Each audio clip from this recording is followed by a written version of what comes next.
So through our friendship, we became closer and closer. So, for example, one day, like he taught me a lot about Islam. For example, that we believe in all the prophets, which I didn't know, right? And I think many Christians don't know that we believe in Jesus alayhi salam, and Abraham alayhi salam, Moses alayhi salam. I didn't know. I thought always Islam is a religion that hates Christianity or that disrespects these prophets. I didn't know this is all one.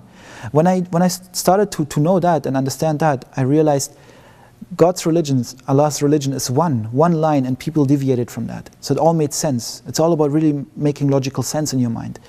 And this was one strong point, right? So as we talked more and more about Islam, I felt Islam entered my heart more and more. But I said to myself, you know what? I want to read the Quran first. I want to know how to pray. So when I do the Shahada, I can dive right into it and start. Like from, I pray and everything. But what happened is, one day we were sitting, there was still something missing, and I get to that point now. We were sitting at my work at that fruit company in the middle of the night, I don't know, 2 o'clock or something in the morning, and we're discussing. And I always say this was an inspiration by Allah. Seriously, because it just hit me like a lightning, boom. I was like, oh. I thought to myself, and it's something very simple actually, but this was the main key for me to really accept, to recognize Islam as the truth, or at least the other religion as false. I said, at the time of Nabi Isa alayhi salam, his companions and all that, how did they pray? Because me as a Christian, I was taught, in the name of God, the Holy Son, etc., etc., and you crucify yourself. Right? So I say, okay, we do this. Why? Because Nabi Isa alayhi salam was crucified apparently to Christian belief. But at the time that he was alive, he wasn't crucified. So how did they pray? They must have prayed differently, right? So just this small logical click, made me realize, hey, there's something wrong with our religion.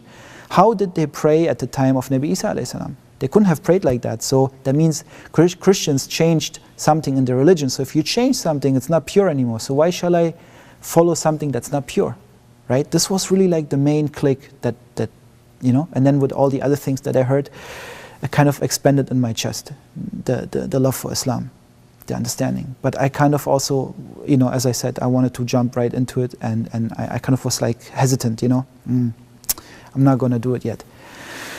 So, and also because of family and all that, like what they're going to say. And I think this is one fear that most converts have, that if they convert, you're going to sacrifice a lot. Friends, family, habits.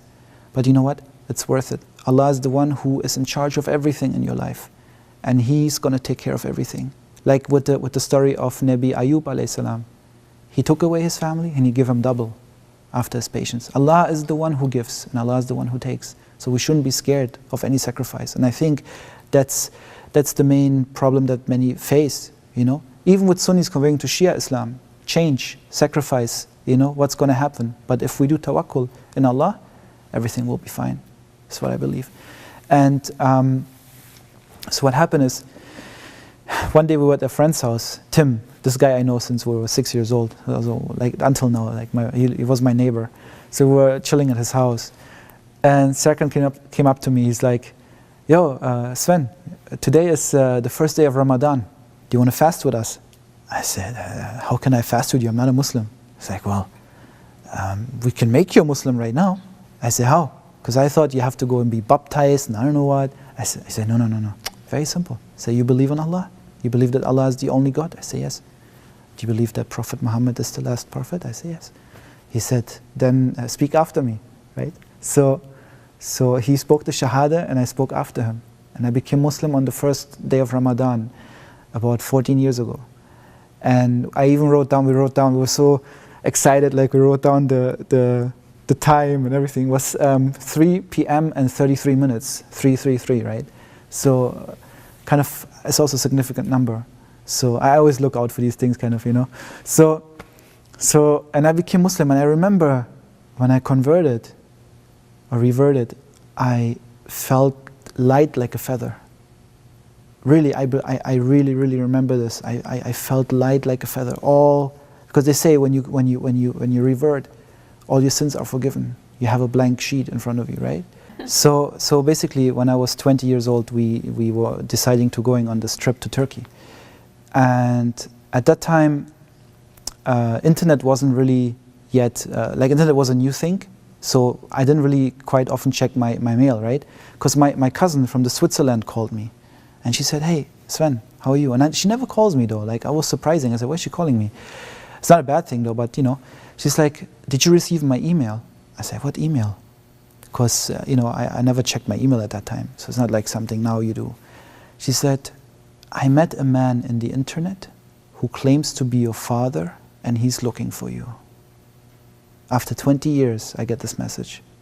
I met a man in the internet who claims to be your father and he's looking for you. Do you want contact with him?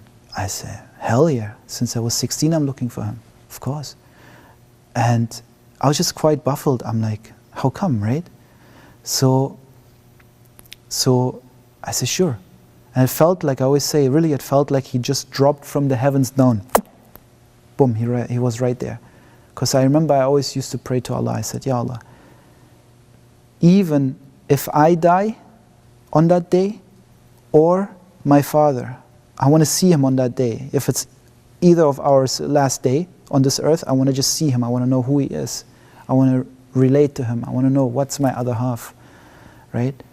And the thing is, as I say, when this happened, that I found my dad, it was like Allah didn't give me a new page, as people say there's a new page in my life. He gave me a complete new book. Yeah, see, when I found my father and I moved to Canada a year after, so I found him when I was 20. When I was 21, I moved to Canada because I wanted to get certain things done before I go. I came as a Sunni brother, obviously, into a Shia family. And I know these people from Ammar, this blind guy, they used to tell me, inshallah, they're Iraqi? Yeah. Maybe they're Shia. Take care. I say, what do you mean? Take care of the Shia, and this and that. They do kufr and la la la. And, they tell you all these weird stories about Shia. And, they go in the masjid, they close the lights, and then they have God knows what with the woman, astaghfirullah, these kind of weird stuff. You hear this all the time. And so they kind of scared me. They spooked me really, like, it's like, oh, it's like, inshallah, you make them Sunni. I said, yeah, inshallah, I make them Sunni. So I went there. I went to Vancouver and met my family. And the first thing after we arrived home, I see they did Salat al-Shukr, and I see everybody with turba and they're doing kunut. I'm like, Allahu Akbar, they're Shia. What should I do now? I was kind of weirded out. And then I remember we used to go to masjid, to this Masjid Zahra for Jummah Salat. And it was quite different from what I've seen in Germany. And I seen they do kunut in their salat and all these things I didn't understand. I'm like, what the heck are they doing? So I was so weirded out, I didn't want to come anymore. So I stopped going with my dad to Jummah Salat. And he kind of got worried. He saw on TV, all the news, what's happening with all the bombings, even at that time. That was quite long ago. And so he kind of like, in his mind, probably thought, oh man, maybe my son is one of them, And then we kind of got in a small argument, and then he said, you a Sunni, you're going to kill us all. I said, no. He's like, no, and blah, why are you not coming with us to masjid and this and that? And, I understand he's from the older generation. Maybe he doesn't really know how to approach somebody, even especially someone he hasn't seen for 20 years, right? So I don't blame him for that. But my older brother Samir, which is the closest of my siblings to me, and we kind of quite look alike, So he's quite a gem, this brother. Yeah. First time I saw him on the picture, I remember the first thing I noticed was the nur in his face. Really, this guy looks like a moon, mashallah. So, and I said to my dad, who's he? He's like, he's your brother. He's very spiritual. I remember my mom used to tell me always that you have an older brother. His name is Samir. And I also used to imagine how he looks like, right? I would never imagine if we look alike. Like, he's blonde and blue-eyed, so I'm brown and brown-haired, but just change that and you have me. We look the same. So, and the thing is, he was the one with sabr, with patience and love, who quite introduced Shia Islam to me, little by little, very little by little. And at the time when I came to Vancouver, it was just 6 months visiting period, because I didn't have Canadian papers. And then after 6 months, I had to go back to Germany. And then I stayed there for a while, like let's say 2-3 weeks, and I came back to Canada. 6 months stay in Canada, go back to Germany. And it went always back and forth, because we missed the date of getting the paperwork done for me, because it's up to a certain age that I already passed, so we couldn't get the paperwork done through my father. So I had no other choice but going back and forth. So throughout this time, my brother slowly introduced to me Shia Islam. Salat Layl was for me like an unimaginable treasure. Something like he taught me that prayer and many other prayers that you do by night. And I used to really pray it every night, alhamdulillah. Now not anymore, inshallah, well, I will get back to that. But it really builds a strong connection between you and Allah. Like while everybody sleeps, you're awake with your Lord alone.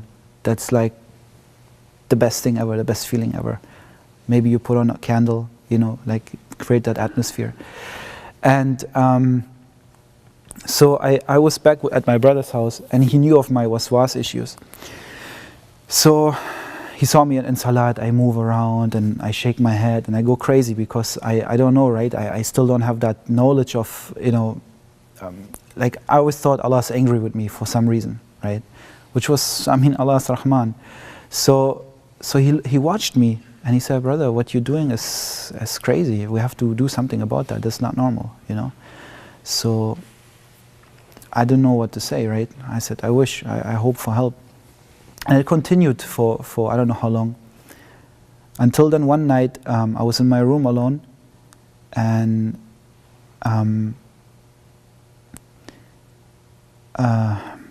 was sitting there after, I think, Isha Salat. And again, I just have this thing. I looked up in the sky and I remember I felt very lonely, very sad. I don't know why. All of a sudden I felt like there's no one in this world for me. Kind of, you know, after everything that happened, you go from this spot to that spot and back and forth, right? Even though I was with my family, but I didn't have any family of my own, right? I was just a guest in the house of my brother, even though he would have kept me for however long is needed. But you know what I mean? I felt very by myself. I have no one. And it was a really strong, sad feeling that I felt, you know? And that moment, I don't know how to explain that. I heard a voice, but not with my ears, with my heart. And it's not an imagination. I heard a clear voice telling me, I am there for you. And with that saying that I heard, like you heard these words, you heard these words, I heard them, but inside my heart, it filled my entire body with that saying. And some merciful feeling overcame me. And I just dropped down on the ground and I cried like I never cried in my entire life. And I cried and I cried and I cried and I cried. And I couldn't stop. I couldn't stop. And I was in sujood and cried and like really like unbelievable. And I don't know how long it was, for how many minutes, maybe 15, 20 minutes, I don't know. And the next moment, I felt like this overwhelming fear, as if I was told, if you move just a second, I can erase you just like that. So I kind of think maybe this was a message from Allah, you know, to see both sides, His mercy and His might, His power. That's how I explain it, I don't know. So I told my brother the same night, I went to him, I told him about that, and he said, you know what, subhanAllah, you could have asked anything in that moment from Allah, I think. But every time I just mentioned it, I start crying again. So I knew it's something real, it's not something I imagined, right? There was Allah touched me with something, I don't know. And, or maybe it was an angel, I have no idea. But you know, I know it was real, it was not an imagination. And the next day, my family is very much into Quran and istikhara and all these things. And